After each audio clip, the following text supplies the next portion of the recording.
dalam bahasa Inggris, perjanjian dikenal dengan istilah agreement, ya, atau kontrak. Jadi kita biasa mengenal istilah kontrak, ya, atau kontrak. Itu adalah istilah perjanjian dalam bahasa Inggris. Nah, istilah lain kita kenal dengan istilah overeenkomst. Ini dari bahasa Belanda pada pengertian perjanjian. Pemirsa yang budiman, pengertian perjanjian itu secara otentik, atau dengan kata lain, definisi otentik dari perjanjian itu dapat kita temukan di dalam pasal 13 KUH Perdata atau Brooklyn Book yang bisa kita singkat dengan BW. Di dalam pasal 13 KUH Perdata dijelaskan bahwa perjanjian, ada pula yang menerjemahkan sebagai persetujuan, ya. Saya lebih senang menamanya dia perjanjian, tapi ya, dalam literatur lain bisa pula mereka sebutkan dengan istilah persetujuan.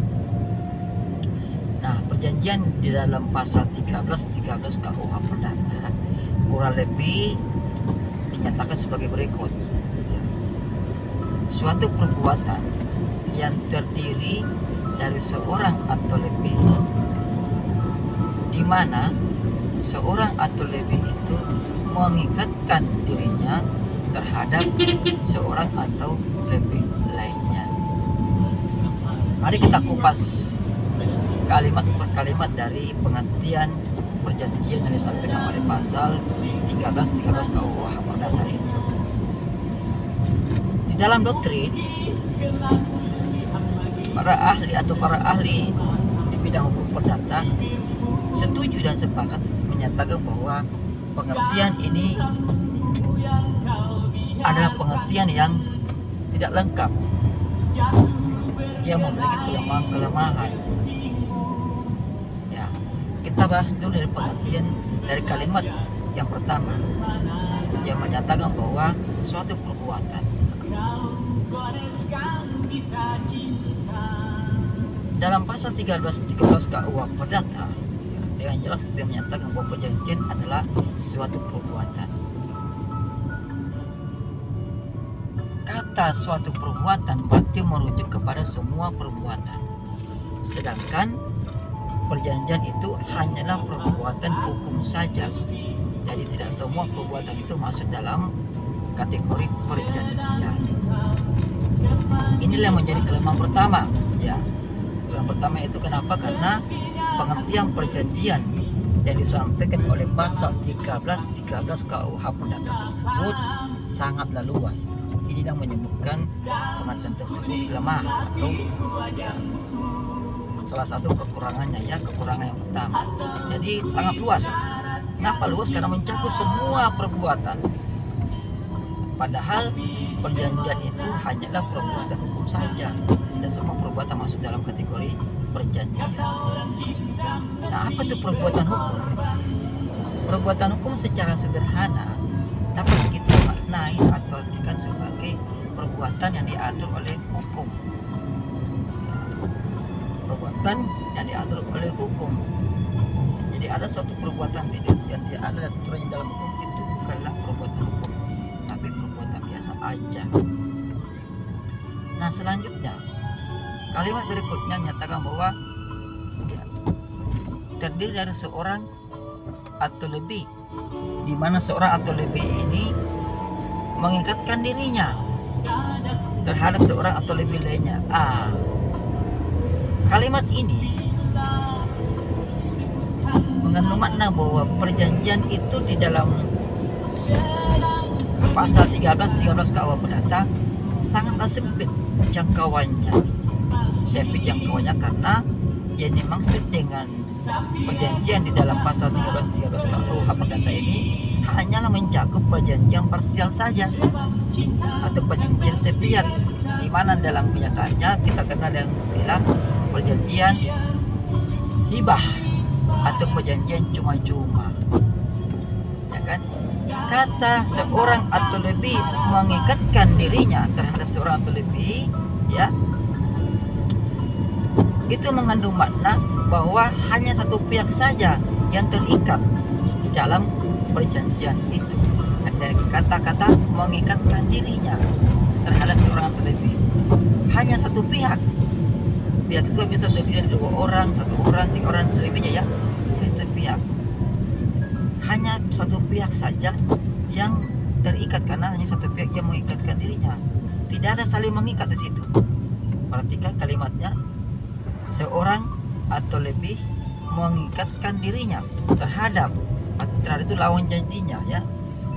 Hanya satu pihak yang mengikatkan diri. Sementara dalam prakteknya ya, banyak perjanjian di mana perjanjian itu para pihak saling mengikatkan dirinya.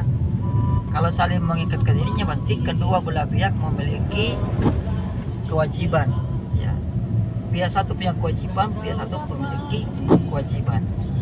Nah, pengertian yang disampaikan oleh pasal 13 KUH Perdata itu hanya menyatakan mengikatkan dirinya, bukan saling mengikatkan, itu bedanya. Sehingga mengandung makna bahwa hanya satu pihak saja yang terikat. Kata terikat mengandung makna bahwa hanya satu pihak saja yang memiliki kewajiban, sedangkan pihak lawan pihaknya tidak memiliki kewajiban. Inilah mengapa dikatakan bahwa definisi otentik yang diberikan oleh pasal 13 KUH Perdata itu tentang perjanjian itu sangat sempit cakupannya. Ya hanya mencakup hanya merangkul satu perjanjian saja, yaitu perjanjian hibah ya, gitu ya. Nah, lalu kemudian bagaimana supaya perjanjian ini menjadi lengkap atau sempurna, jadi kelemahannya kita kurangi? Maka para ya pakar di bidang hukum perdata, di bidang hukum ya, sepakat menyatakan bahwa untuk menghilangkan kelemahan perjanjian, pengertian perjanjian di dalam KUH Perdata itu, maka perlu kita ya buat perjanjian, pengertian perjanjian yang baru ya. Nah, apa itu pengertian perjanjian yang sempurna ya? Adalah perbuatan hukum, suatu perbuatan hukum yang terjadi antara ya, 2 orang atau lebih ya, terjadi antara 2 orang atau lebih untuk menimbulkan akibat hukum. Nah, jadi ada, inilah pengertian perjanjian yang sempurna ya. Jadi suatu perbuatan hukum bukan lagi perbuatan biasa, tapi yang dirangkul hanya perbuatan hukum saja yang terjadi di antara 2 orang atau lebih untuk menimbulkan akibat hukum. Jadi perjanjian itu ada akibat hukumnya. Apa itu akibat hukum?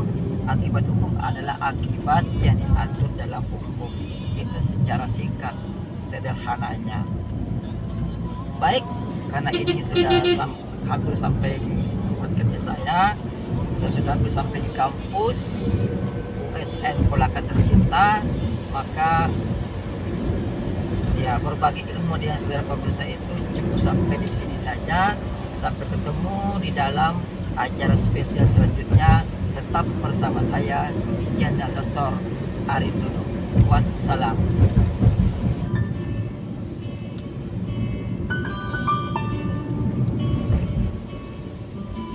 Perjalanan ini terasa sangat menyedihkan.